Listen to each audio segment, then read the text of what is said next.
మేషం రాశి వారికి చంద్రగోచార ఫలితాలు సాధారణంగా కొన్ని ముఖ్యమైన మార్పులను సూచిస్తాయి. 12వ ఇంటిలో ఉన్న చంద్రుడు మీకు ఆంతర్యంగా ఉండే భావనలు, మతిమరుపు లేదా దూరమైన సంబంధాలను సూచించవచ్చు. మీరు ఆత్మ విశ్లేషణలో ఉండవచ్చు, గతాన్ని మర్చిపోవడానికి ప్రయత్నిస్తారు. ఈ కాలంలో మీ ఆరోగ్యం, ప్రత్యేకించి మానసిక ఆరోగ్యంపై దృష్టి పెట్టడం అవసరం. కొంత గోచర సమయంలో ఒత్తిడిని ఎదుర్కోవచ్చు, కానీ ఇది మీకు ఆధ్యాత్మిక అభివృద్ధి కోసం ఒక అవకాశంగా మారవచ్చు.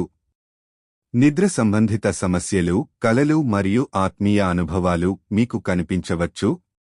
మీరు పాత విషయాలను పరిష్కరించడం, క్షమించడం మరియు కొత్త దిశలో అడుగులు వేయడం ద్వారా మీ ఆంతర్యాన్ని శాంతించుకోవచ్చు.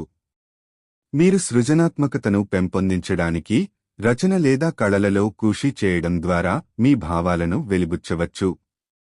ఈ కాలంలో మీకు శ్రేయస్సు కోసం దైవ సహాయం కోరడం, ధ్యానం మరియు యోగాను ప్రాథమికంగా ఉంచడం మంచిది.